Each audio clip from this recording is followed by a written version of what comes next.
حكايتنا بتبدأ مع الأبطال حلفاء العدالة اللي بيتخلصوا من الأشرار ويحموا الضعفاء. مين فينا ما بيحبهمش؟ بس للأسف فدايما عن كل بطل في نهاية سيئة مستنياه، يا إما هيتعرض للخيانة من أعز أصدقائه أو هيتم التخلي عنه من قبل الناس اللي هو بيحميهم، وفي خلال سعيهم لأنهم يبقوا أقوى هينتهي بهم الوضع هم منبوذين ومكروهين بسبب القوة المرعبة اللي بقت عندهم. بس حتى على الرغم من كل ده دايما بيظهر بطل جديد وبينقذ الناس، وعلى فراش الموت بطلنا اللي ندمان على حياته بيتمنى آخر أمنية، بيتمنى إنه في المرة الجاية اللي يتولد فيها ما يبقاش عنده لا قوة ولا مهارات، مش عايز يبقى بطل تاني، كل اللي هو عايزه انه يعيش في سلام من غير اي مشاكل ويستمتع بحياته. وفعلا امنيته بتتقبل وبيتم اعاده ولادته من جديد جوه جسد احد النبلاء. لو المفاجاه الاكبر انه اتولد في عالم كل اللي فيه بيمتلكوا قدرات خارقه، عاده هو اتولد من غير اي موهبه ومستواه حرفيا صديقي ما يزيدش عن واحد، حاجه كده زي استا. فيا ترى اللي بطلنا هيعمله، وهل هيقدر فعلا يحقق حلمه ويعيش حياته في سلام؟ كل ده اكتر هنعرفه في حكايه النهارده. فكالعاده قبل ما نبدا ما تنساش اللايك بتاعك، والاهم انك ما تنساش انك تصلي على الرسول عليه افضل الصلاه والسلام. حكايتنا بتبدا مع بطلنا ألين بيصحى من النوم ويلاقي اخوه الصغير داخل عليه وبيقول له اخيرا صحيت يا فاشل، يلا البس وتعالى ابونا عايزك. وهم ماشيين اخوه بيبقى فرحان بيقول له انا مش مصدق ان اخيرا هيجي اليوم اللي هنخلص فيه منك، ضعيف زيك ما يستاهلش الحياه اللي هو عايشها. بيوصلوا لعند ابوهم، ابوه بيقول له من ساعه ما انت اتولدت يا ألين وانت مستواك ما ارتفعش ولا مره، طول الفتره دي وانت لسه في المستوى الاول، ما عندكش اي مهارات، وغبي، والاسوأ من كل ده ان ما تمش منحك اي موهبه. في العالم بتاعنا ده كل الناس بيتم منحها قوه خارقه وموهبه مميزه، لكن انت الوحيد اللي ما جالكش اي حاجه، فاشل زيك عار علينا وعلى عيله ويستفيلد النبيله. علشان كده انا قررت اعتبارا من اللحظه دي فعلتنا متبريه منك، انت مطرود، اطلع بره يالا. وفعلا ألين بياخد بعضه وبيمشي من القصر، بس الواد صديقه ما بيبقاش في دماغه كل ده اصلا، بيقول اخيرا هبقى حر. بس ايه العيله المعفنه دي؟ ما توقعتش ابدا انها اتولد في عيله عنصريه بالشكل ده، بس مش مهم، اخيرا هقدر ادور على السلام اللي انا كنت بتمناها في حياتي اللي فاتت. بيقرر انه هيتوجه على المناطق الحدوديه، وهناك هيدور على مكان هادي يعيش فيه بهدوء وسلام من غير اي مشاكل. بيقعد شويه يصطاد، وبنعرف ان ألين ورث كل قوته اللي كان بيمتلكها في حياته اللي فاتت لما كان بطل عظيم، واللي حرفيا بتتخطى اي قوه او موهبه موجوده في العالم ده، ولكنه قرر يخبيها، فلو في حد عارف هيحاولوا يستغلوه مره تانية وكل حاجه تتكرر من جديد. بيقول في نفسه المره دي غير، المره دي مفيش حد هيخاف مني. بيكمل مشي بعدها لحد ما بيوصل على تل كبير، وبيقرر انه يعيش هنا، ولكن طبعا مش بالسهوله دي، ومن بعيد بيشوف بنتين كده واقعين في مشكله والوحوش محاصراهم من كل حته. الفارسه دي عماله بتقطع فيهم مره ورا التانيه، لكنهم في كل مره بيتجددوا. بتقول اللي معاها اهرب انت وانا هعطلهم، ولكن التانيه بترفض وبتقول لها مش ههرب وسيبك هنا. ألين بيبقى عمال يراقب من بعيد وبيتعرف عليهم. البنت اللي بتقاتل تبقى واحده من الفرسان واسمها بياتريس، اما التانيه مشعر ابيض فدي تبقى الاميره الاولى للمملكه. اللي بتعمليه في مكان زي ده يا ليزي؟ بيبدا يفتكر زمان لما كان الكل بيفضلوا يتريقوا عليه وعلى قوته لانه ضعيف ومستواه ما بيتطورش، وكانت ليزي هي الوحيده اللي بتدافع عنه وبتقول لهم انه مش فاشل ولا حاجه. بيقول انا ما كنتش ناوي استخدم قوتي قدام حد، بس لو في حد قدامي واقع في مشكله ما اقدرش اسيبه. وبالفعل ألين بيمسك سيفه وبيطير عليهم بسرعه البرق، وبنشوف ان الوحوش بيتكاتروا عليهم وبياتريس بتتصاب وبتقع على الارض، والدور على الاميره. لسه هيهاجموها، بس في اللحظه دي ألين بيوصل وبيمسكه. ليزي بتتفاجئ، ايه اللي بتعمله هنا يا ألين؟ بيقول لها بحكي لك على كل حاجه بعدين. بيستخدم قدره الاعانه اللي اكتسبها من حياته اللي فاتت، وبيقدر يحدد اماكن الانويه في كل وحش. بيفعل هجوم نهايه العالم وبيكون مئات من السيوف حواليه، وبضربه واحده منهم بيخلص عليهم كلهم. بقى كل السيوف دي علشان كام ذئب. بيروح بعدها يطمن عليها وبيستخدم سحر الشفاء وبيعالج اصابتها. وفعلا البنت بتقوم مش بتبقى مصدقه انه قدر يعالج جرح زي ده حتى الدرع رجع زي ما كان. بس ازاي؟ المفروض ان ألين الضعيف ما عندوش اي موهبه. ألين بيقول في نفسه لو قلت لهم اني ورثت القوه دي من حياتي اللي فاتت اكيد مش هيصدقوني. ومن حسن حظه فبياتريس بتهبد هبده وبتقول له معقوله تكون دي قدره لسه مكتسبها جديد؟ ألين بيقول لهم ايوه صح مظبوط الكلام ده. بيقعدوا بعدها يتكلموا، وألين بيقول لها بس اللي جابك على مكان زي ده يا ليزي؟ بتبدا تحكي له وبتعرفه ان في نبوه جات لها بعده ايام، والنبوه كانت بتقول ان في مصيبه على وشك انها تحصل، وعلشان يمنعوها فلازم يتوجهوا على قريه كلوم اللي موجوده على الحدود. لكن اللي حصل انهم في خلال طريقهم اتعرضوا للهجوم فجاه، ولولا ان ألين انقذهم كان زمانهم دلوقتي ميتين. ليزي بتقول له انت ايه اللي بتعمله هنا؟ بيقول لها دي قصه طويله. بيستخدم سحر الشفاء على العربه وبيقول لهم تعالوا نكمل كلامنا جوه. بيقعد بعدها معاها وبيحكي لها على كل حاجه، بيعرفها ان عيلته طردته وانه حاليا شحات، علشان كده فهو كان بيتجول من قرب من الحدود وبالصدفه شافهم. بياتريس بتقول له بس بالقوه اللي عندك دي فانت هتبقى مفيد للمملكه، وبعدين المفروض نرجعك عائله ويستفيلد، اكيد هيبقى لكم مره ثانيه بالقوه اللي عندك دي وبصفتك وريث للعيله والاخ الاكبر. ولكن ليزي بترفض، بتقول لها انا عارفه ان كلامي ممكن يبقى غلط، بس انا الاولويه عندي لصاحبي حتى لو كان على حساب المملكه. ألين بيفرح من كلامها وبيشكرها. بيوصلوا بعدها على القريه، واول ما بيدخلوا بيلاحظوا انها هاديه اكتر من الطبيعي. بيفضلوا ماشيين وليزي بتشك من هدوءها انها تعرضت للهجوم على ايد الوحوش، بس ألين بيقول لها ما اعتقدش، فانا مش حاسس بوجود اي وحوش هنا، ده غير ان الاغرب ان احنا ما بدناش اي وحوش طول طريقنا هنا، شكل كده في حاجه هنا بتخليهم يتجنبوا القريه. وفي خلال ما هم ماشيين بيلاقوا القرويين كلهم متجمعين قدام بيت شيخ القريه. بيروحوا بيلاقوا بيرمي بنت بره وبيقول لها ما تجيش هنا تاني. ليزي اول ما بتشوفها بتتعرف عليها، بتقول لها يبقى كده انت المقصوده بالنبوءه. بياتريس بعدها بتيجي تتكلم مع ألين وبتقول له عمرك سمعت عن موهبه الشجاعه؟ من بين كل جيل في شخص واحد بس هو اللي بيتم منحه الموهبه دي، والشخص اللي بيحصل على الموهبه دي بيحصل معاها على قوه بتساوي قوه 1000 محارب، ودايما صاحبها بيكون هو البطل. هي دي الموهبه الاقوى، وبيطلع صديقه ان الهبله دي تبقى هي البطله الحاليه للمملكه وبتدعى اكيرا. وبنعرف ان النبوه اللي اجت لليزي كانت في الاصل بتقول انها لازم تكون دليل ترشد النور وتمحي الظلام، واكيد المقصوده بالنور ده هي نفسها اكيرا. بيقعدوا بعدها ياكلوا، واكيرا بتعرفها ان السبب ورا مجيئها هنا هو انها تصطاد التنين اللي عايش في الجبل. ففي خلال ما كانت بتتجول بالقرب من القريه التقت ببنت صغيره كده كانت بتبكي، ولما اتكلمت معاها عرفت انهم كانوا عايزين يقدموها كقربان للتنين، ولكن من حسن حظها عرفت تهرب. جت بعدها علشان تعرف اي تفاصيل من شيخ القريه، ولكنه رفض يديها اي معلومات وطردها زي ما شفنا. ليزي بتقول معنى كده ان القرويين تحت تهديد التنين. الين بيقول لها ما اعتقدش، غالبا القريه دي بتقدم القرابين عن قصد، وده في مقابل ان التنين يحميهم، وده هو السبب ورا اننا ما قابلناش اي وحوش في طريقنا لهنا، وده لانهم خايفين من التنين علشان كده ما بيقربوش من القريه. ليزي بتقول لها طب والبنت اللي انت قابلتيها فين دلوقتي؟ اكيرا بتقول لها خبيتها في احد الكهوف لحد ما الدنيا تهدى، لو كنت جبتها هنا فما اضمنش اللي اهل القريه ممكن يعملوا فيها. عموما بما اننا اكلنا فانا رايح اخلص على التنين وبعدها غادر القريه دي. الين بيقول لها استني، احتمال اهل القريه ذات نفسهم ما يبقوش عايزين يتحرروا منه، متاكده انك عايزه تعملي كده؟ اكيرا بتقول له مش مهم، البنت دي طلبت مني ان اساعدها علشان كده ببساطه لازم اخلص عليه. ليزي بتقول لها يبقى انا كمان جايه معاكي، وبوعدك اني مش هكون عقبه في طريقك. الين بيقول لهم يبقى انا كمان جاي، اكيد مش ههرب علشان استمتع بالسلام واسيب صحابي في خطر، انا مش نادل للدرجه دي يعني. وبالفعل بيتوجهوا على المكان، وفي خلال طريقهم بيتفقوا على ان اكيرا تاخد هي الطريق الامامي اللي بيودي على الجبل مباشره، في حين ان هم الثلاثه هيلتفوا من وراه ويحاصروه بهجوم الكماشه. وبالفعل اكيرا بتسبقهم، والين والباقيه بياخدوا هم طريق جانبي. وفي خلال ما هم بيتسلقوا بياتريس بتبقى شاكه في حاجه، بتقول لهم هو مش المفروض ان القريه دي تابعه لاراضي عائله ويستفيلد، وعائله ويستفيلد بتتميز بقوتها العسكريه، يبقى ازاي ما لاحظتش وجود تنين زي ده هنا؟ دول حتى معروفين انهم مش بيتهاونوا في موضوع القضاء على الوحوش. الين بيقول لها ده لان هم غالبا عارفين ممكن تكون المنطقه دي واقعه على الحدود، بس مستحيل انهم ما يلاحظوش وجود تنين بالخطوره دي، ده مجرد تخمين. بس اعتقد ان عيلته والتنين ده بينهم عقد، قاموا ببناء القريه دي علشان يقدموا القرابين للتنين مقابل انهم يستعيروا قوته ويقدروا يحافظوا على السلام في المنطقه. وفي الوقت ده البركان بيبدا في الثوران. اكيرا وصلت لعند التنين، بترفع سيفها وبيبدا القتال ما بينهم، بتستخدم سحر البرق وبتهجم بيه عليه ولكنها ما بتاثرش فيه. بيقول لها بقى هو ده اخرك؟ ضربه زي دي ما زغتنيش حتى. اكيرا بتقول له خلاص ما تبقاش تلومني بعدين. بتشحن طاقتها ولسه هتهاجمه بس التنين بيضحك. بيقول لها متاكده؟ بص كده على شمالك، وبيطلع ان التنين خطف البنت الصغيره واخدها رهينه عنده. بيقول لها بقى كل ده لسه ما فهمتيش؟ في الاساس انا اللي سبتها تهرب، انا بقاش كتير علشان كده ما فيش حاجه بتسليني اكتر من ان اشوف بشري هو غرقان في الياس وبيستنكد باي حد يساعده. هي دي الطريقه المثاليه علشان اتخلص من الملل، بس ما كنتش متوقع ان الطعم ده هيجيب للبطله نفسها. اكيرا ساعتها بتتعصب جامد، بتستخدم كل قوتها وبتطير عليه، بتهاجم في كل مكان في جسمه باستخدام البرق، وبعد ما بتخلص بتقول له يبقى انت مع حياتك بعدين. بس الصدمه ان كل ده ما بيبقاش اثر فيه. بيقول لها انت خيبت ظني، بيدي واحده بديله وبيهبدها في الارض. بيقول لها بقى مسميه نفسك بطله ومهاراتك في السيف عامله كده؟ اكيرا بتبقى واقعه على الارض ومصدومه، بتقول في نفسها انا كنت عارفه انه اقوى، كنت عارفه انه اقوى مني بس مش بالفارق ده كله. وفي اللحظه دي التنين بيبدا يجهز في هجومه، بيستعد علشان يخلص عليها. لسه هاجمها بس في اللحظه دي الين بيوصل وبيقطع له جناحه. بيقول لها اسف علشان اتاخرت عليكي. لسه بتروح تعالج اصابتها والين بيوقف له، بيقول له انت بتتكلم كتير بس يبدو ان انت كمان طلعت ضعيف. التنين بيتعصب جامد وبيقول له ازاي تجرؤ تقول عليا كده؟ وبيبدا القتال ما بينهم، والين بيستخدم مهاره نهايه العالم وبيقدر يجرحه. التنين بيبقى مصدوم، ازاي مجرد بشر قدر يجرحني؟ والجبان بيقرر يهرب وبيتحمى في ليزي واللي معاها. بيقول له جرب، لو حاولت تهاجمني فاصحابك هم كمان هيتاذوا. بصراحه صديقي اول مره شفت تنين بصفات خنزير، انت عار على التنانين يلا. ولكن ليزي ساعتها بتشاور لإيلين وبتقول له انها واثقه فيه. وفي اللحظه دي الين بيستعمل مهاره نهايه العالم، بيقدر يحدد مكان النواه وبسرعه كبيره جدا بينطلق عليه وبيغرس سيفه في التنين، بيخرج كل طاقته وجسم التنين كله بيبدا في الانهيار. الين هو المنتصر، ونتيجه للمعركه دي فسيف الين بيبقى اتكسر. ليزي بتيجي تطمن عليه والين بيقول لها انا كويس، محتاجه ارتاح بس مش اكتر. اكيرا كمان بتصحى وبتلاقي البنت اللي هي انقذتها وهي سليمه وبتبكي، وكده كل حاجه انتهت على خير. وعلى الناحيه الثانيه الين بيبقى عمال يقول في نفسه انا انقذت اميره، ساعدت بطله وهزمت تنين. اي نعم ده بعيد شويه عن الحياه الهاديه اللي انا كنت عايزها بس مش مشكله، ما عنديش مانع اعيش كده مؤقتا. وبعدها بيغمى عليه، بيصحى بعدها وبيلاقي ليزي جنبه. بيفتكر وقت القتال لما شاف ليزي وهي بتعالج اكيرا وعرف وقتها عن قدرتها. كان في اشاعات منتشره عن وجود قديسه تمتلك قدره شفائيه تقدر تشفي اي جرح او اي مرض، بس ما توقعتش انها تبقى انت يا ليزي. وطبعا قدره زي دي لو حد عرف عنها حاجه هتبقى مشكله، وعلشان كده الين بيوعدها انه يخلي الموضوع ده سر بينهم. وبعد فتره اكيرا بتروح تودعهم وبتقرر انها تاخد البنت دي معاها في رحلتها وتعتني بيها. فواضح كده صديق انها اتعلقت بيها، ده غير انها ما عندهاش عائله ومش هينفع ترجعها على القريه تاني. بتعتذر كمان من الين وبتقول له انا اسفه علشان سيفك اتكسر بسببي، انا هو الشخص اللي كان من المفترض انه يهزم التنين ده، لكن في المقابل كل اللي انا عملته اني التزمت بالسهوله وسبت الموضوع عليك. بصراحه انا مش مؤهله اني ابقى بطله، مش كده؟ حتى السيف اللي معايا ده المفروض واحد زيك هو اللي يشيله. الين بيقول لها ما تقوليش كده، انا ما هزمتش التنين غير لانك انت اللي قتلتيه اول واضعفتيه، وبعدين المفروض تكوني فخوره بنفسك. فبالنسبه للبنت دي فانت كنت البطل الوحيد اللي كان موجود علشان ينقذها. من الاخر يعني بيجر بخاطرها. بيودعوا بعدها واكيرا بتاخدها وبينطلقوا في رحلتهم. وعلى الناحيه الثانيه جوه قصر عائله ويستفيلد بيوصل خبر هزيمه الملك التنين على ايد البطله، وزي ما الين كان حاسس بيطلع ان عيلته متعاونه مع التنين، والخطه في الاساس كانت انهم يستدرجوا البطله على مكان التنين ويخلصوا عليها. لكن واضح كده ان الخطه ما مشيتش زي ما هم كانوا عايزين والبطله تفوقت عليه، او ده يعني اللي هم فاكرينه. العجوز ده بيعرفوا ان الاميره هي كمان كانت موجوده معاها، ويبدو كده ان هي اللي قدمت لها المساعده. والد الين اول ما بيسمع اسمها بيتعصب جامد وبيقول هي تاني لازم اخلص عليها في اسرع وقت. بيريت اخو الين هو كمان بيتعصب وبيقول نفسي اعرف ازاي قدرت تهرب من الذئاب اللي بعتناهم، في المره الجايه لازم نبعت لها قطيع كامل. وبيطلع صديق ان حتى الذئاب اللي شفناها في الاول كل ده كان من تخطيط عائله ويستفيلد علشان يتخلصوا من الاميره. ابو بيقول له اهدى يا بيريت، بعد هزيمه الملك التنين فاحنا دلوقتي بقى عندنا مشكله في الموارد، مش عايزين نتعامل مع الموضوع ده بتسرع. بيريت بيقول له يعني ايه هنسيبهم يهربوا ولا كأن حاجه حصلت؟ ابو بيقول له بالعكس، فطول ما هم بداخل المناطق الحدوديه هتجيلنا فرصه تانية نخلص عليهم. بيتكلم مع العجوز وبيقول له لقيت الالف اللي قلت لك عليها؟ الوسيط بيقول له مفيش داعي تستعجلني، قريب جدا هبعت لك راسها. وبعدها بيختفي. ابو الين بعدها بيضحك وبيقسم انه هيخلص على الاميره وينتقم من المملكه. نرجع بقى لإيلين وليزي، وبنعرف انهم في طريقهم لقريه قريبه على الحدود وبتدعى جيرانهم، وجوه القريه دي في حداده مشهوره بسيوفها القويه وتبقى صديقه ليزي، وهي الوحيده اللي هتقدر تصنع لإيلين سيف تاني مكان اللي اتكسر. بيتريس بتقول له هي اي نعم الف غريبه حبتين بس صدقني مهاراتها لا يعلى عليها. بيفضلوا ماشيين لحد ما بيجي الليل وبيقرروا انهم هيخيموا في الغابه وفي الصباح يبقوا يكملوا رحلتهم. وفعلا بيولعوا نار وبيناموا. وفي اليوم اللي بعده بيوصلوا على القريه، وعلى عكس المتوقع فالقريه بتبقى مزدحمه ومليانه بالناس، والسبب في كده هو ان المغامرين والتجار بيتجمعوا فيها لانها على الحدود. بيوصلوا على المكان وإيلين بيقول لها متاكده ان صاحبتك الحداده عايشه في مكان زي ده يا ليزي؟ ده شكله مهجور. بيتريس بتقول له غريبه، المكان اهدى من المعتاد، في الطبيعي بيبقى سامع صوت طرق السيوف من المسافه دي. ليزي بتقول لها فعلا غريبه، البنت دي مهووسه بصنع السيوف، مش معقول يعني تكون سابت المكان ومشت. وفي خلال ما هما بيتكلموا إيلين بيروح يبص على الباب وبيلاقيه مفتوح، وفعلا بيدخلوا وبيبداوا يتمشوا في المكان. وإيلين بيبقى منبهر من جوده الاسلحه اللي موجوده وعددها، كلهم سيوف اقوى من اللي معاه. وفي خلال كده فجاه بيسمعوا صوت صراخ ليزي، بيطلعوا يجروا عليها وبيلاقوا الحداده وهي واقعه على الارض ومغمى عليها. بيتريس بتروح تشوفها وبتقول لها انت نسيتي يا ليزي، هو ده الطبيعي بتاعها. وبيطلع صديق انها نايمه مش اكتر. وبنعرف ان من كتر هوسها بصناعه السيوف فبمجرد ما بتبدا الشغل بتستمر بدون توقف لدرجه انها بتنسى تاكل او تشرب او حتى تنام، لحد ما في النهايه بيغمى عليها من التعب. ودايما في كل مره كانت ليزي هي اللي بتيجي وبتعالجها. عدى وقت طويل على اخر مره جت فيها على هنا علشان كده كانت نسيت موضوع النوم بتاعها. بتفوق بعدها وبنعرف ان اسمها هو نويل. بتلاقي ليزي وبيتريس قدامها بتقول لهم ايه ده بتعملوا ايه هنا وتطلع مين انت كمان؟ بيقعدوا بعدها يتكلموا. بيتريس بتقول لها انه يبقى الحارس بتاع ليزي وجايين هنا علشان عايزين يصنعوا له سيف جديد. نويل بترفض وبتقول لهم انا مش فاضيه، عندي طلبات كتيره الفتره دي ويا دوب هلحق اسلمها، وبعدين ما انت معاك سيف اهو. يقول لها لا ده مكسور. بيطلع لها السيف ونويل اول ما بتشوفه بتتصدم. بتستعمل مهاره التقييم عليه وبتعرف ان السيف ده تم استعماله لاقصى حدوده لدرجه انه بقى ميت حرفيا وما فيهوش ولا ذره حياه. بتقول في نفسها عمري ما قابلت حاجه زي كده. بتقول لهم انا غيرت رايي، هصنع له السيف اللي هو عايزه، ومش بس كده ده انا كمان هصنع لك سيف يتفوق حتى على اقوى السيوف المقدسه، سيف ما بيحملوش غير البطل وبس. بس قبل ما اعمل كده لازم اعرف هل انت موافق تشيل سيف زي ده؟ انا طول الفتره دي كنت مستنيه حد جدير اصنع له السيف ده وعيني عمرها ما خدعتني، انا متاكده ان انت قوي. قلت ايه؟ إيلين بيقول لها بعد كل اللي قلتيه ما اقدرش ارفض، انا عايز اقوى سيف تقدر تصنعيه لحد دلوقتي. نويل بتتحمس وبتقول لهم يبقى اتفقنا، سيبونا اشتغل بقى. بتطردهم كلهم بره المتجر وبتقفل الباب وهي بتفتكر ذكرياتها مع الشخص اللي رباها وعلمها الحداده. بتتعهد على نفسها انها تصنع سيف يتفوق حتى على السيوف المقدسه وتحقق حلم فانيسا. وعلى الناحيه الثانيه ليزي بتبقى قلقانه على نويل ويبدو كده ان وراها حاجه. بيتريس بتقول لها مفيش فايده من القلق عليها، فكده كده طول ما هي شغاله على سيف مش هتتكلم معانا ولا حتى هترد علينا. بيروحوا بعدها يدوروا على اي فندق يباتوا فيه عما السيف يخلص. وبنشوف صديق ان بتبقى في بنت بتستعمل سحر التخفي وبتراقبهم. بتروح تبلغ رئيسها واللي بيطلع هو نفسه وسط المعلومات الوالد إيلين بعته علشان يخلص على الالف. وكده نبقى اتاكدنا ان الالف اللي كانوا بيتكلموا عنها هي نفسها نويل. البنت بتبلغه ان الاميره موجوده في القريه ومعاها 2 بيحرسوها. العجوز اول ما بيعرف كده بيستغرب جامد. على حسب معلوماتنا فالمفروض ان الاميره ما عندهاش غير حارس واحد، اجا منين التاني ده؟ وبيقرر انه يتحرى عنه. وفي نفس الوقت ده إيلين والباقي بيبقوا عثروا على احد الفنادق وقرروا انهم هيباتوا فيها. ليزي بتقول له صحيح بما ان عندك وقت فرايك لو تروح تلقي نظره على نقابه المغامرين، خصوصا وان المواد اللي انت حصلت عليها من التنين هتتباع هناك بمبلغ ضخم. إيلين بيقول لها فكره حلوه، من ساعه ما عيلتي طردتني وانا مفلس ومش لاقي اكل. وبياخد بعضه وبيروح على النقابه. بيوصل على المكان موظفه الاستقبال اول ما بتشوف حراشف التنين اللي معاه بتتصدم وما بتبقاش مصدقه. بتقول له ثواني وجايه لك، وبتطلع تجري على زعيم النقابه. وفي خلال ما إيلين واقف بيستناها بيلاقي العجوز واقف جنبه بيعرفه على نفسه وبيقول له مساعدتي واسمها ميلين، لو ما عندكش مانع ممكن تحكي لي اكتر عن التنين ده؟ على الرغم ان ما يبانش علينا بس احنا صحفيين وبنسافر من مكان لمكان علشان نستمع لقصص المغامرين. قول لي بقى انت لازمت التنين لوحدك ولا في حد ساعدك؟ إيلين بيقول له لا طبعا ما اقدرش اهزم وحش زي ده لوحدي، اللي هزم التنين ده كانت هي البطله. موظفه الاستقبال بعدها بترجع بتقول احنا اتاكدنا ان الحراشف دي حقيقيه، احنا جاهزين لعمليه الشراء. العجوز هو كمان بيستاذن وبياخد بعضه وبيمشي. وبره النقابه بنشوف العجوز هو مع ميلين وبيقول لها انا كنت عايز اشوفه علشان اقيس قدراته بواسطه المهاره اللي عندي، بس ما توقعتش ابدا انه هيبقى فاشل لدرجه انه ما عندوش اي موهبه حتى. ميلين بتقول له العكس، انا حاسه ان في حاجه غلط، ولكن العجوز بيطمنها وبيقول لها ما تقلقيش ده مجرد خصم تافه وقت ما هنعوز هنخلص عليه. وفي اليوم اللي بعده بتوجه إيلين واللي معاها على متجر نويل، وكالعاده بيلاقوا مغمى عليها من التعب. ليزي بتصحيها ونويل بتقول لهم السيف بقى جاهز، هو ده اقوى سيف اقدر اصنعه دلوقتي. وبالفعل إيلين بيروح يمسكه وبيحس بقوه كبيره فيه. نويل بتقول له يلا بينا علشان نختبره. وبعد شويه بيتوجه هو ونويل على الغابه علشان يختبروا قوه السيف على الوحوش. وهما ماشيين إيلين بيقول لها هو صحيح صحيح ليه اخترت انك تبقي حداده؟ في الطبيعي الاقزام هم اللي بيكونوا انسب للمهنه دي. نويل بتقف شويه كده وبتبدا تحكي له، بتقول انا اللي ربتني كانت واحده من الاقزام وكان اسمها هو فانيسا. انا ما اعرفش مين هم ابويا ولا امي ولا اعرف انا اتولدت فين، ولكن لما كنت بتمشى ومش عارفه انا رايحه فين اغمى عليا، والشخص اللي اعتنى بيا كانت هي فانيسا. كانت شخص عنيد وغبي، ما علمتنيش اي حاجه عن صنع السيوف وما كانتش فاضيه حتى تتكلم معايا، ولكن بالنسبه لي هتفضل معلمتي اللي بحبها. عموما كده الماضي بتاعي مش مهم، يلا بينا نكمل. وبتسبقه هي، ومن حيث لا ندري فجاه العجوز بيطلع لنا وبيقول له اتقابلنا مره تانية، شكلك في مهمه تبع النقابه مش كده؟ لما ترجع يا ريت تبقى تحكي لنا على مغامراتك. نويل بعدها بتناديله والعجوز بيقول له بالاذن انا، وبياخد بعضه وبيمشي. بيقول له مساعدته عايزك تتعقبيه، الواد ده لو عرف حاجه عننا وقتها هتبقى مشكله. وعلى الناحيه الثانيه الين بيبقى عمال يقتل في الوحوش ويختبر قوه السيف. نويل بتلقي النظره باستخدام اعينها وبتعرف انه استعمل السيف من غير ما يرتكب اي اخطاء او حتى يسيب اي خدش عليه. بتقول له كنت عارفه انك قوي، انا عينيا ما بتغلطش، تعال نتعمق اكتر عايزين نجربه على وحوش اقوى. بيفضلوا ماشيين ولكن فجاه بيلاقوا ان الوحوش كلها بتبقى اختفت. نويل بتقول غريبه شكلهم كده خافوا منك. الين بيقول لها لا مش انا السبب، في حاجه موجوده قدام. بيستخدم سيفه وبيرسل هجوم عشوائي علشان يتاكد ان مفيش حاجه. بيقربوا اكتر وهنا كانت الصدمه، بيلاقوا ذئب عملاق نام في نص الغابه ويبدو عليه انه قوي بطريقه مش طبيعيه. نويل اول ما بتشوفه بتتوتر جامد وما بتقدرش تاخد نفسها. الوحش ده هو نفسه اللي خلص على معلمتها فانيسا. بتتعصب جامد وبتقول له حالا يا الين استخدم السيف ده وخلص عليه، ولكن الين بيرفض. بيتفلسف وبيقول لها ما اقدرش، فهو اساسا ما هاجمناش، ده غير انه نايم هنا في حاله وبعيد عن اماكن البشر، يعني ما بيأذيش حد. نويل في اللحظه دي بتخطف السيف منه وبتقرر انها تقتله هي.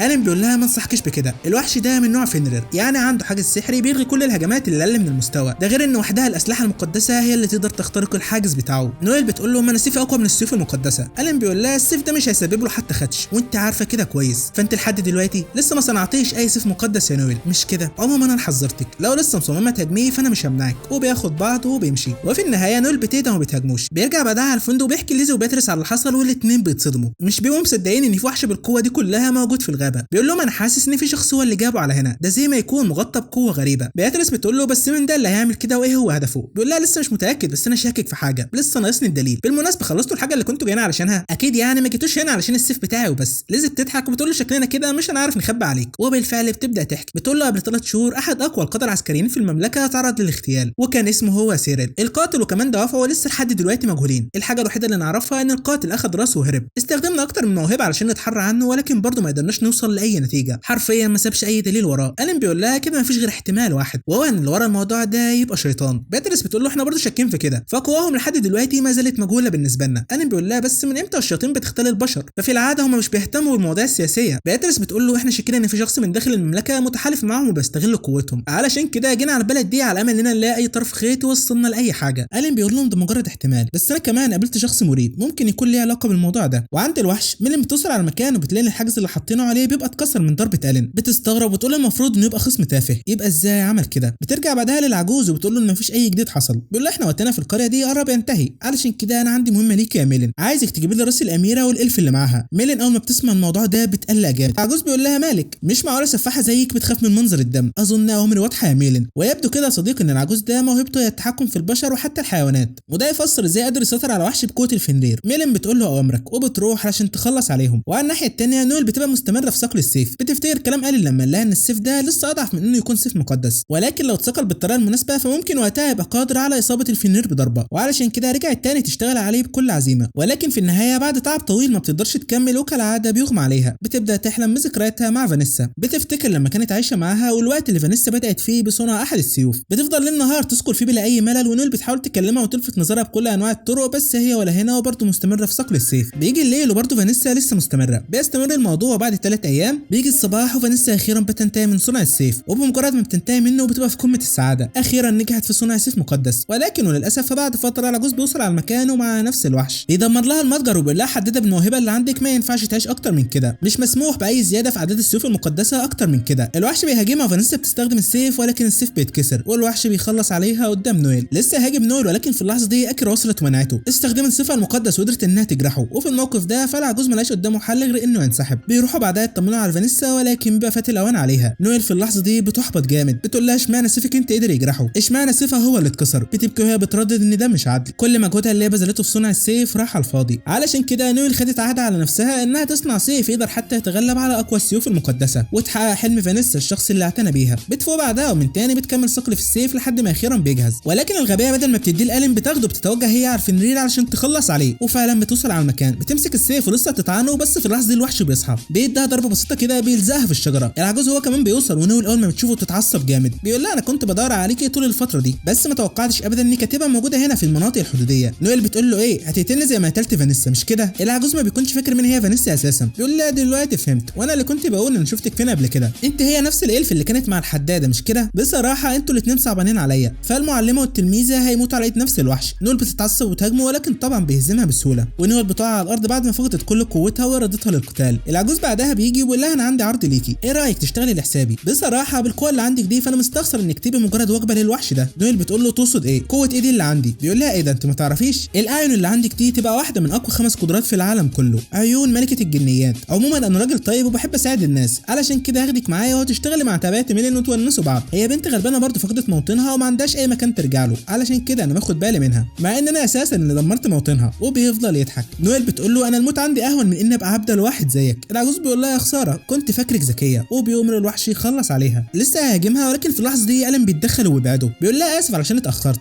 العجوز بيتفاجئ بيقول له شكلك كده ما طلعتش ضعيف للدرجه اللي كنت فاكرها، بس في حاجه انت مش واخد بالك منها. فمن جيتك لهنا فانت كده سبت الاميره من غير حراسه. وفعلا عند الفندق ميلين بتدخل على غرفه ليزي علشان تخلص عليها. بتشد الغطا، ولكن المفاجاه ما بتلاقيش حاجه، ومن وراها ليزي وبيترس بيظهروا وبيقولوا لها كفايه لحد هنا. ألين بيقول له ما تقلقش، فانا من البدايه كنت شاكك فيكم، علشان كده حطيت حاجز بلغي سحر للاختفاء حوالين ليزي. انا مريت بالمواقف دي كتير في حياتي اللي فاتت لحد ما زهقت. وبالفعل بيترس وليزي بيقدروا يتغلبوا عليها وبيفقدوها الوعي. ألين بيقول له احب ابشرك ان عمليه الاغتيال بتاعتك فشلت. العجوز طبعا بيبقى مش مصدق وبيقول له واضح ان دي كذبه. بيمروا في نيل بالهجوم وبيقول له خلص عليه، ولكن على مين؟ ألين بيمسك سيفه وبضربه واحده منه وبيخلص عليه. العجوز بيتصدم، ازاي قدرت تجرحه من غير سيف مقدس؟ وبياخد بعضه وبينسحب من المكان. ألين بعدها بيشيل نويل وبيرجع بيها على الفندق. بيفضلوا يفكروا ايه اللي المفروض يعملوه مع البنت دي. بيترس بتبقى عايزه تبعتها على العاصمه علشان تتحكم هناك، ولكن ليزي بترفض. بتقول لها انا متاكده انها ما عملتش كده بارادتها. وساعتها نويل بتتدخل، بتفكها وبتقول لهم يبقى خدها انا. بتفتكر اللي فانيسا عملته معاها وبتقرر انها تعتني بيها. بتقول لهم انا هبقى مسؤول عنها وعن تصرفاتها، ولو حاولت تعمل اي حاجه غلط فوقتها انا همسكها وهعرفها غلطها. من هنا ورايح ده بيتك يا ميلين. ميلين في اللحظه دي بتتاثر جامد وبتفضل تبكي، والموضوع بينتهي على خير. وبعد شويه ألين بياخد بعضه وبيروح على الغابه. بيستخدم سيف وبيبعت هجوم قوي في الاتجاه اللي العجوز هرب منه. وبالفعل عند العجوز بقى مفكر انه خلاص قدر يهرب، ولكن بيلاقي هجوم ألين واصل لعنده. ولكن المفاجاه اننا بنشوف احد الشياطين وهو واصل للعجوز. بيقول له انت فشلت في اداء مهمتك، وبيخلص عليه. ألين بعدها بيوصل على المكان وبيقول يا خساره كنت ناوي استجوبه، بس شكل كده في حد سباني على هنا. وفي نفس الوقت ده جوه قصر عائله توستفيلد بنشوف الشيطان اللي ظهر من شويه. هو بيقول له انا خلصت على العجوز قبل ما يلحق يسرب اي معلومه. بيرت بيقول له بعد كل الكلام اللي انت قعدت تقوله برضه ما قدرتش تخلص على الاميره ولا حتى الالف. لحد دلوقتي في كل انجازاتك هي راس قائد عسكري واحد. الشياطين ما طلعوش قد كده يعني. الشيطان بيتعصب من كلامه وبيقول له دي اهانه، اكتر من كده مش هيكون كويس علشانك. احنا هنتكفل بالاميره والالف اللي معاها. والد ألين بيقول له واحنا هنتعامل مع البطله ورئيس الاساقفه. روبرت بيتدخل وبيقول له سيب لنا رئيس الاساقفه، بوعدك اني هنجح يا ابويا، فانا مش زي اخويا الفاشل. ويبدو كده ان العيله دي ما سابتش حد ما اتعاملتش معاه. تنين ماشي، شيطان شغال، الحمد لله انهم طردوك يا ألين. وبعد فتره ألين واللي معاه بيوصلوا على احدى القرى، وكالعاده بنشوف انها بتبقى هادي زي اللي سابوها. وبنعرف ان كان في اشاعات منتشره حوالين القريه دي عن وجود شبح فيها بيتجول بالليل في المقابر وهو بيرتدي درع فضي مغطى بالدماء. والاشاعات بتقول انه بيمتلك ضغينه كبيره تجاه العائله الملكيه، وهي اللي لسه بتحركه لحد دلوقتي. طبعا يا صديقي من الواضح ان دي مجرد خرافات، ولكن ليزا اول ما بتسمع الموضوع ده الفضول بيشدها كده وبتقول لهم ايه رايكم لو نروح نتاكد من الموضوع ده؟ يمكن ده يكون لاي حاجه لها علاقه بحادثه الاغتيال اللي حصلت قبل 3 شهور. فاحنا لسه ما نعرفش اي حاجه عن قدرات الشياطين، مش بعيد يكونوا بيقدروا يتحكموا في الاموات. وبالفعل بيوصلوا على المكان وبيلاقوا سكان القريه كلهم مشغولين وبيجهزوا الحاجه. ألين واللي معاه بيبقوا مستغربين هما بيعملوا ايه. واحد من السكان بيجي وبيعرفهم انهم بيجهزوا للمهرجان السنوي. فمن عاده القريه دي انهم كل سنه لازم بيعملوا مهرجان خاص وبيسمى مهرجان الارواح العائده. المفروض فيه انهم بيرحبوا بارواح اسلافهم وبيتنكروا في اي اشباح وكل الحاجات العبيطه دي. ليزي بعدها بتسالهم وبتقول لهم ما سمعتوش اي حاجه عن فارس بيرتدي درع فضي؟ ولكن محدش من اهل القريه بيبقى سمع عن الموضوع ده، ويبدو كده انها كانت مجرد اشاعه. بيروحوا بعدها يكملوا تجهيز وبنشوف ان ألين بيبقى حاسس ان في حاجه غلط. بيقرروا يتوجهوا على المقابر ويدوروا فيها يمكن يلاقوا اي حاجه هناك. وبالفعل بيفضلوا يدوروا، وفي خلال كده بالصدفه بيلتقوا باحد السكان هناك واللي واضح انه مثير للشك. بياخدهم بعدها وبيوصلهم على بيت شيخ القريه وبيقول لهم لو احتجتوا اي حاجه بكلموني، مفيش اي حد يعرف القريه دي اكتر مني. لسه هيمشي ولكن ألين بيقول له صحيح امال انت كنت بتعمل ايه في المقابر؟ بيقول له مفيش، كنت معدي هناك وشفتكم بالصدفه مش اكتر. وبعدها بيسيبهم وبيمشي. بيقعدوا بعدها مع شيخ القريه، وشيخ القريه بيعرفهم ان الامور بقت هاديه دلوقتي وما عادش بيسمعوا اي اشاعات عن الاشباح زي زمان. بيقول لهم احنا بكره في مهرجان في القريه، ولو حابين فتقدروا تباتوا النهارده وبكره تبقوا تحضروا معانا. ألين بيقول له واحنا يا عم موافقين على عرضك، اسمحوا لنا نحضر مهرجانكم. وبالليل وفي خلال ما ليزي نايمه بتبدا تحلم، بتفتكر ذكرياتها مع عمها وقد ايه كانت بتحبه لدرجه انها كانت بتنادي له ابوها. بيقول لها انا مش قلت لك اكتر من مره ان انا عمك مش ابوكي؟ بس ليزي بتقول له انت كمان بعتبرك ابويا، وجود ابين ليا هي حاجه بتفرحني. بيقول لها انا هغيب عنك الفتره الجايه شويه، عندي شويه شغل لكن بوعدك اني مش هتاخر عليكي. وخليكي دايما فاكره يا ليزي ايا كان الظرف اللي انت فيه اهم حاجه انك تامني بالناس. لو عملت عملت ده فانا متاكد ان الرابط اللي هتنشا من ايمانك بيهم هتحميك ايا كان الوضع. وبعد فتره في خلال ما ليزي كانت في احدى الرحلات العربه اللي هي فيها بتتعرض للهجوم على ايدي الوحوش، عمها ساعتها قال لها خليكي هنا واوعي تخرجي مهما حصل، وبيخرج هو يقتلهم، ولكن للاسف بيتعرض لاصابات خطيره وفي النهايه بيقع من على المنحدر وبيغرق في النهر، ولحد دلوقتي لسه مفقود. ليزي بعدها بتصحى من النوم وهي مخضوضه، بتروح تبص من الشباك والصدمه بتلاقي فارس بدرع فضي شبه عمها بتطلع تجري وراها لحد ما توصل على المقابر، ولكن فجاه الزومبي بيبداوا يخرجوا لها من كل مكان وليزي بتتحاصر منهم، بس برضه بيطلع ان حتى ده كان مجرد حلم. يا ترى ايه اللي بيحصل بالظبط؟ وفي اليوم اللي بعده بيبدا المهرجان والين واللي معاه بيحضروا، وفي خلال كده الين بيلاحظ ان ليزي بتبقى متوتره وعماله بتفكر في اللي حصل لها امبارح. نفس الراجل الغريب بعدها بيوصل وبيقول لهم ايه رايكم تستمتعوا بالمهرجان؟ ليزي بتقول لهم انا هفضل انا هنا، تقدروا تروحوا لو انتوا عايزين. الين بيستخدم قدره الاعين وبيتاكد ان مفيش حاجه مثيره للشك، بيقول لها تمام وبياخد بياتريس وبيسيبوا ليزي لوحدها. وفي خلال ما هي واقفه بتبدا تسمع صوت حد بينادي لها، وفجاه من بين الحضور بتلمح نفس الشخص اللي كان بيشبه عمها في الحلم اللي فات. بتسيب المكان بسرعه بتطلع تجري، وفعلا بعد معاناه بتقدر انها تلحقه، وبيطلع ان الشخص ده هو فعلا عمها. بتقول له انا كنت متاكده انك لسه عايش، انت كنت فين كل ده؟ احنا دورنا عليك من ساعه ما وقعت في النهر ولكن ما قدرناش نلاقيك مهما حصل. عمها بيقول لها انا بكره العائله الملكيه، فضلت مستخبي طول الفتره دي وده علشان انتقم واخد بطاري من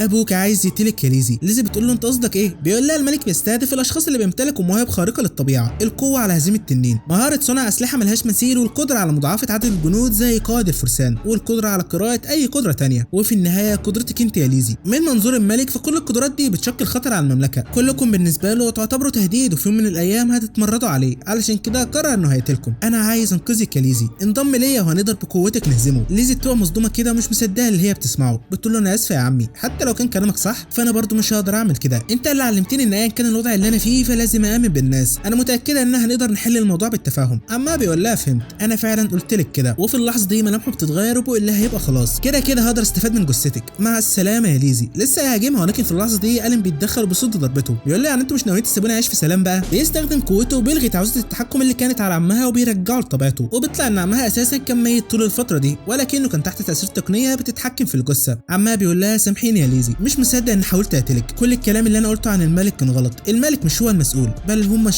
الشياطين هم اللي عايزين يقتلوكي، ولكن كره للعائله الملكيه فعلا صح، فانا بقى الاخ الصغير للملك، وما ان المرشح التاني للعرش فدايما البعض كانوا بيحاولوا انهم يوقعوا بيني وبين الملك ويعملوا خلافات ما بيننا، علشان كده انا كرهت العائله الملكيه والحكم كله، كرهت السلاسل المحطوطه عليا لمجرد اني اتولدت فيها، علشان كده اخترت اني اتخلى عن منصبي وابدا من جديد، وبالطريقه دي بقيت قائد الفرسان. فكل حياتي انت الوحيده اللي حققت لي السلام اللي كنت بتمناه يا ليزي. انا خلاص وقت قرب يخلص، علشان كده انا عندي لك طلبين يا الين، عايزك تاخد بالك من ليزي، هي بنت طيبه بس صعبتها شويتين ودايما بتقلقني عليها، اما بالنسبه للطلب التاني فانا عايزك تقاتلني، عايز اتاكد من قوه الشخص اللي هسيب له بنتي. وفعلا بيبدا النزاع وليزي بتبقى عماله تتفرج عليهم، بتفتكر ذكرياتها مع عمها وهي بتقول له انت قوي مش كده، هتحميني من الوحوش؟ عمها بيقول لها طبعا، لحد ما يجي الشخص اللي يبقى اقوى مني فانا هحميكي لباقي حياتي. بتفضل تشاهد وهي عماله بتبكي والدموع في عينيها، وبعد شويه الدنيا بتبدا تمطر وبيحين الوقت، وليزي بتبقى عماله تعيط على عمها، بيقول لها ما تزعليش عليا، فانا دلوقتي بقيت مطمن عليكي، انت ما تعرفيش انا كنت بفرح قد ايه لما كنت بتنادي لي ابوكي، كنت دايما بخبي ده وبحاول ما اخليش الفرحه تبان عليا، والموضوع كان بيبقى صعب. ليزي بتقول له انا حظي كان حلو، كان عندي ابين وكل واحد كان احسن من التاني، وبتفضل ليزي تبكي على موته وفراق عمها. وبعد شويه بنشوف الين وهو على السطح، شيخ القريه بعدها بيجي وبيقول له من امتى وانت لاحظت الموضوع؟ الين بيقول له من البدايه، فمن الاول وكان واضح على القريه دي ان كل اللي فيها اموات، وبما انك انت شيخ القريه فاكيد انت اللي بتتحكم فيهم، بس لما لقيتكم عايشين في سلام ما حبيتش اتدخل. شيخ القريه بيقول له حتى لو كان اللي بيكلمك ده شيطان، بيستدعي اتباع الزومبي بيقول له انت هتبقى تابع ممتاز ليا. الين بيقول له تصدق انا غلطان، بيستخدم قوته وبيكسر التعويذه اللي عليهم، وبعدها بيطلع سيف وبيقسمهم كلهم نصين حرفيا، وبنشوف ان في الاخر بيتفضى منهم حجر كده. وجوه القصر بيوصل الخبر لعائله ويستفيلد، بريت بيقول له الشيطان دي تاني مره تفشل فيها على الرغم ان المره دي قدمت لك المساعده، ولكن على عكسكم فانا نجحت. ابوه بيقول له احنا خلاص ما عادش فارق لنا الاميره في حاجه، رئيس الاساقفه بقى في قبضتنا. وعلى الناحيه الثانيه الين بيحلل الحجر وبيعرف ان ده من صنع اخوه بيريت، دي تبقى تقنيته، تقنيه التحكم في الدمى. وفي اللحظه دي بيجي ليزي رساله من القصر الملكي بيقولوا لها فيها ان القائد العسكري سيلر رجع. يا حلاوه، هو مش ده اللي المفروض انه مات؟ يا ترى ايه الحكايه بالظبط؟ وعلى الناحيه الثانيه وعند بيريت بيبدا يفتكر من ساعه ما الطف امراه في العالم سابتنا وكل حاجه اتغيرت، بعد موت امهم فوالدهم اتغير، وكان بيفضل يقول له يا فاشل، والكل كانوا دايما بينظروا نظرات شفقه واستصغار، وده لانه كان اقل من اخوه الين، وده اللي خلاه يغير منه ويكرهه. ولكن بعد ما موهبته ظهرت والين ما جالوش اي موهبه الوضع اتبدل، ابوه بقى بيحبه هو والين بقى هو الفاشل، ومن ساعتها بيريت فرح وقال اخيرا ما عادش يقارنوني بيه مره ثانيه. بيصحى بعدها من النوم بعد ما شاف حلم وحش وهو بيقول اخيرا الفاشل ده ما عادش موجود هنا، بيروح لابوه بيلاقيه في قمه سعادته، بيقول له اخيرا هننفذ انتقامنا، هاخد حقي من المملكه دي ومن كل اللي ظلموني. وفي نفس الوقت ده بينتشر خبر رجوع قائد الفرسان سيريل للحياه بعد موته، ده اللي بيعمل اضطراب كبير في المملكه. وبنشوف قائد السرب الاول ادوارد ونائبه كلارك وهم بيتمشوا، كلارك بيقول له الاشاعات بتنتشر اسرع مما توقعنا، ادوارد بيقول له ده لان غالبا في حد هو اللي ورا الموضوع ده وبيتعمد نشر الاشاعات بشكل مبالغ فيه. كلارك بيقول له انت ايه رايك في اللي بيحصل؟ تفتكر القائد سيريل رجع فعلا ولا ده مجرد شخص بينتحل هويته؟ ادوارد بيقول له ركز وما تخليش التفاصيل تخدعك، سواء كان منتحل او حتى شبح فده ما يغيرش حاجه من واجبنا، مهمتنا حمايه المملكه، هي دي الحاجه الوحيده اللي لازم تفكر فيها. لو سيريل كان هنا فانا متاكد انه كان هيعمل كده. بيفضلوا ماشيين لحد ما بيدخلوا على احد الازقه وفجاه بيطلع لهم شخص غريب، ولكن مجرد ما بيكشف عن نفسه بيتعرفوا عليه، رئيس الاساقفه. اللي بتعمله هنا من غير حراس؟ بيقول له تعالى معايا يا ادوارد، في حاجه لازم انت بس اللي تعرفها. ادوارد بيفكر كده وبيقول له تمام. كلارك بيحاول يمنعه ولكن ادوارد بيقول له ما تقلقش، انا مش رايح اخد معركه يعني، يا دوب هنتكلم شويه وهنرجع، وبعدين اولوياتنا دلوقتي هي جمع المعلومات، يبقى خد بالك من الباقي في غيابي. وبيروح معاه، وبصراحه يا صديقي واضح عليه انه مشبوه. بياخده بيوديه على ساحه تدريب كده، وادوارد بيقول له انت ليه جايبني على مكان زي ده؟ رئيس الاساقفه بيقول له هنا بينتهي دوري، وبيختفي من المكان. ادوارد يبقى مستغرب ومش فاهم حاجه، وفجاه من وراه كريج والد إيلين بيظهر وبيهاجمه. بيصد وبيقول له كالعاده انت لسه ما اتغيرتش يا كريج، انت الوحيد اللي ممكن تهاجمني من غير حتى ما تلقي التحيه، وكالعاده نيتك للقتل لسه بتفضحك. كريج بيقول له انت كمان ما اتغيرتش يا ادوارد، عدى وقت طويل على اخر مره. ادوارد بيقول له ما شفتكش منذ ذلك اليوم، يا ترى ايه اللي انت ناوي عليه؟ كريج ساعتها بيبدا يضحك ويقول له انت لسه ما فهمتش، رئيس الاساقفه تحت سيطرتنا. بيهجم عليه وهو بيقول له ده بيرجع لي الذكريات، ياما انا وانت اتبارزنا هنا، لكن خلاص من ساعه اللي حصل والعالم ده كله ما عادش يلزمني. وفي نفس الوقت ده بنشوف بيريت واقف طريق المملكه علشان ينفذوا خطتهم. بيبدا يفتكر في ماضيه، في اليوم اللي امهم ماتت فيه. بيريت سال اخوه وقال له هو ليه امنا نايمه؟ ألين بيقول له لانها ماتت، فالجميع في النهايه مصيرهم هو الموت. وبيريت لانه كان صغير ما كانش فاهم ليه امه ماتت، وبعد شويه بيريت ما بيبقاش عارف ينام. بيقول له هو انا فاشل؟ ألين قال له طبعا لا، ما تصدقش كلام اي حد يقول لك كده. بيريت بيبكي بيقول له انت بتكذب عليا، فابويا هو كمان بيقول لي اني فاشل، وبعدها بيسيبه وبيمشي. وبعد فتره بيريت اشتغل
مفيش اي داعي للقلق. السبب ورا اننا جمعناكم هنا هو علشان نقول لكم على الحقيقه. رئيس الاساقفه بيبدا يتكلم ويقول لهم المملكه والعالم كله بيضحكوا علينا، المواهب ما طلعتش حاجه حلوه زي ما احنا كنا فاكرين، احنا مضحوك علينا، كل السكان مش فاهمين حاجه. بيقول لهم فكروا فيها، كل شخص بيتم منحه موهبه او قدره مختلفه عن التاني، وعلى اساس الموهبه اللي هتتمنح له مستقبله هيتحدد. في منكم البعض اللي كان عايز يشتغل شغلانات مختلفه ويزور اماكن متعدده، ولكن بعد ما موهبته ظهرت انتهى بالوضع بانه اختار طريق هو ما كانش عايزه. المواهب هي حاجه بتقيد حريتنا وبتقضي على مستقبلنا، علشان كده لازم نتخلص منها. اجى الوقت علشان نحرر نفسنا من سيطرة العالم ده ونحدد مستقبلنا بايدينا. قائد الفرسان سيريل بيقول لهم طبعا انا عارف ان انتوا عندكم اسئله كتير، ففي النهايه المواهب هي اللي بتستخدم في حمايه المملكه، علشان كده احنا حضرنا اجابه لاسئلتكم. اتفضل يا بيريت. وفعلا بيريت بيدخل والكل بيتعرفوا عليه، بيوريهم زي بحجر عملاق وبيقول لهم ما تقلقوش، الكائن ده مصنوع بواسطه السحر، هنستخدمه في حمايه المملكه ووقتها مش هنحتاج للمواهب في حاجه. سيريل هو كمان بيصدق على كلامه وبيقول لهم ده بقوه 10000 جندي وما عندوش ولا نقطه ضعف، احنا اتاكدنا من الكلام ده بنفسنا. وفعلا اهل المملكه بيصدقوا، بما ان القائد العسكري ادوارد نفسه هو اللي قال كده يبقى المعلومه صح. بيريت بيقول لهم بواسطه قدرتي التحكم في الدمى هنقدر نتحكم فيهم، ده غير ان قدره تحريك الدمى عندها القدره انها تستغل قدرات مخفيه جواكم، من خلالها هيبقى عندكم قوه اكبر بكتير من اللي كانت عندكم. بيقولوا له طب وبعد ما بيريت يموت ايه اللي هيحصل؟ بيقول لهم وقتها هيجي دور الشخص ده هو اللي هيكون موجود مكاني. بيقلق اللي على وشه والكل بيتخض اول ما بيعرفوا انه شيطان. بيقول لهم ما تخافوش، ده مش عدو لينا، احنا نجحنا في اننا نكون علاقات تعاونيه مع الشياطين، والشخص ده هو اللي ساعدنا في اننا نكتشف حياه المملكه والعالم ونعرفكم بيها. الحياه اللي خبوها عننا الشياطين كانوا هم اللي اكتشفوها. لا بصراحه يا صديقي واضح ان المسرحيه متعوب عليها، سيناريو ولا اروع. بيكملوا كلامهم وبيقولوا لهم من هنا ورايح احنا ما عادش محتاجين للمواهب، خلونا نتعاون مع باقي الشعوب التانيه، اجى الوقت علشان نبقى احرار. وفي اللحظه دي كل السكان بيبداوا يهتفوا لبيريت والخطه ماشيه زي ما هم كانوا عايزين. وعلى الناحيه التانيه القتال بقى مستمر بين ادوارد وكريج وواضح التفوق لصالح كريج. بيقول له انت كنت عارف من البدايه ان اقوى منك، بس على الرغم من كده ما ترددتش انك تقاتلني. ادوارد بيفكر كده وبيقول له المفروض اني لغيت موهبته، يبقى قوتك ملهاش غير تفسير واحد بس،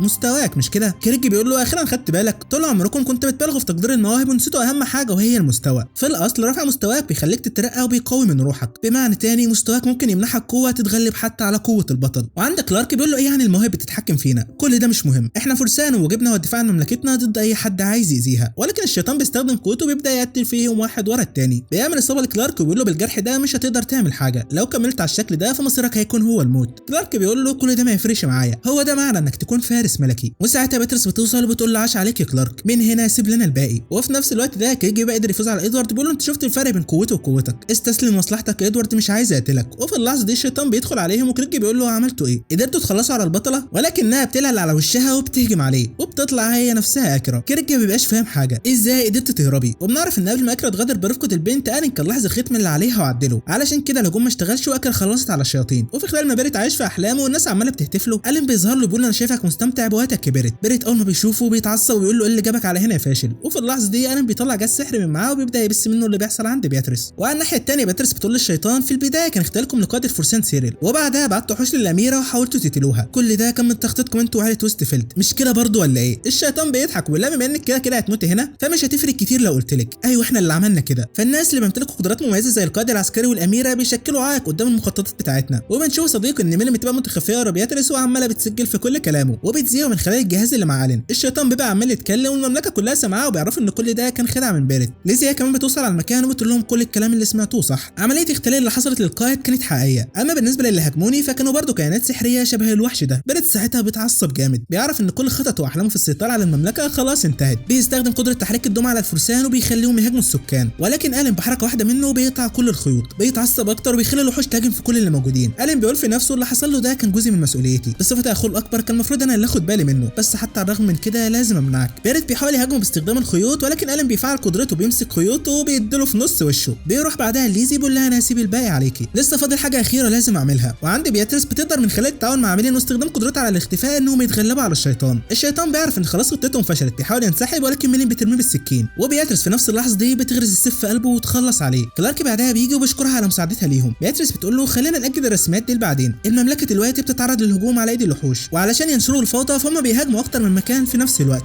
لكل اللي قادرين يتحركوا وساعدوني نحمي مملكتنا. وفي اللحظه دي نول بتوصل على المكان وبتقول لهم بقى ناويين تروحوا تقاتلوا باسلحتكم التعبانه دي، معايا هنا اسلحه هتكفي الكل. نروح بقى للمكان اللي متواجد فيه كل من جريج والبطله. بيحاولوا انهم يهزموه ولكنهم مش بيقدروا بسبب تحركاته الغير عاديه، ده زي ما يكون بيقدر يتوقع كل تحركاتهم. ادوارد بيقول لها قدره كريج في الاساس هي التنبؤ بالمستقبل، لكنها في العاده بتحتاج تركيز كبير، علشان كده مش موهبه ينفع تستخدم في المعارك. للدرجه دي انت كنت عايز القوه يا كريج؟ مارييل عمرها ما كانت هتتمنى كده. كريج بيقول له انت ما تعرفش حاجه، انا فضلت اتنبأ بموتها، شفتها مرارا وتكرارا وهي بتموت قدام عيني ومش قادر اعمل لها حاجه. حاولت اتجنب المستقبل ده بس مهما عملت موتها كان الحاجه الوحيده اللي ما قدرتش امنعها. بيبدا يبكي دمه وبيقول لهم حياه مارييل كانت مجرد لعبه في ايد المواهب والقدرات الخارقه. موهبه مارييل في الاساس كانت هي الام المقدسه واللي كانت بتلزمها انها لازم تخلف بطل، ولكن الطفل اللي هي جابته كان مجرد فاشل وما تمش منحه اي موهبه. يبقى ايه السبب اللي مارييل ماتت عشانه؟ بيخرج هاله كبيره جدا وبيقول لهم العالم ده هو اللي اخدها مني، علشان كده لازم يختفي. بيستخدم طاقه حياته مقابل انه يحصل على قوه زياده. بيهاجمهم ماكرا بتستخدم سحر البدا ولكن قوه كيرك بتتفوق عليهم. ادوارد بيحذره بيقول له لو استخدمت القوه دي اكتر من كده هتدمرك، احتمال ما تعرفش ترجع لطبيعتك تاني. ولكن كيرك مش بيفرق معاه وبيهاجمه، وادوارد ساعتها الظلام بيبتلعه وبيغرق في الهاله بتاعته. بيحس بكميه الغضب والحزن اللي موجودين في قلب كريك، وفي اللحظه دي بيبكي بيقول له سامحني يا صاحبي، انا اسف لاني ما كنتش جنبك في حزنك. وكريك ساعتها بيهدى وهالته بتختفي. او ده اللي كنا مفكرينه من الغداره بيطعن ادوارد بالسيف في بطنه. بيقول له مش هسمع لحد انه يفكر انه فاهم اللي انا حاسس بيه، ودلوقتي الدور عليك يا بطله. بيستعمل قوته وبيهاجمها بيها، ولكن في اللحظه دي ايلين بيوصل وبيصدها، بيقول لها اسف عشان اتاخرت. كريك بيضحك ويقول له بقى مش مصدق ان بين كل الناس بس انت الوحيد اللي تقف في وشي يا فاشل. بيستعمل قوته وبيهاجموا بيها ولكن إيلين بيلغيها. كيرك بيقول له ازاي؟ بس انا حد مش ضعيف للدرجه دي. انت مين بالظبط يالا؟ إيلين بيقول له ما انت عارف انا هو الفاشل، بس حتى لو كنت فاشل ففي ناس عمري ما هتخلى عنهم. هو ده اللي امي كانت هتعوزه. بيخرج كل طاقته وبيقول له لازم اوقفك هنا علشانها. كيرك بيتعصب ويقول له ما تجيبش سيرتها على لسانك. بيخرج طاقه ظلاميه كبيره وبيجي بيها على إيلين. وفي اللحظه دي إيلين بيبدا يشوف نفسه وهو بداخل البحر وعمال بيغوص فيه. بيشوف ذكريات ابوه لما امه ماتت وهو فضل يبكي عليها وقد هو كان بيحبها وبيعملها بكل حب. بيقول في نفسه انا ما كنتش اعرف انه حبها للدرجه دي، او لا انا كنت عارف بس عملت نفسي مش شايف وما اتدخلتش. بس في العالم ده في ناس امنوا بيا وصدقوني، علشان كده انا ما ينفعش اخسر. بيستعيد وعيه وبيستخدم مهاره نهايه العالم ويدمر تعويذه ابوه. بس حتى على الرغم من كل ده ابوه بيرفض الاستسلام. بيضحي بكل حياته مقابل انه يحصل على قوه زياده. بيعمل عاصفه ظلاميه وسحابه سوداء بتظهر حوالين المملكه، ولكن برضه إيلين بيجري عليه وبيستخدم مهاره الوميد وبيغري سيفه فيه. بيلاقي نفسه في مكان غريب وجواه بيلاقي نواه ابوه. بيطلع سيفه وبيقول له شكرا ليك على كل اللي انت علمته لي يا ابويا، وبيغري سيفه في النواه. السحابه بعدها بتختفي وابوه بيخسر كل قوته، وبنشوف ان كل جسمه بيبدا في الانهيار وعمال بيبكي على فراق مراته. وبكده يبقى انتهت تهديد عائله ويستفيلد للابد. وبعد اللي حصل ده فالملك بيقرر انه يكافئ إيلين على اللي هو عمله وبيديله لقب دوق عائله ويستفيلد. ولكن طبعا إيلين بيرفض وبيقول له ان في طلب تاني هو عايزه. وبعد شويه بنشوف الملك وهو بيتمشى مع وزيره بيقول له عادي نسيبه كده. الملك بيقول له عادي، فانا كده كنت متوقع ان ده هيكون رده. ده غير انه حمى المملكه وحمى اغلى حاجه عندي واللي هي بنتي. هي دي ابسط حاجه اقدر اقدمها له. وعند إيلين بيقرر انه يروح على قريه جيرانهم ويدور على حياته الهاديه هناك. ليزي هي كمان بتيجي وتقول لهم خدوني معاكم.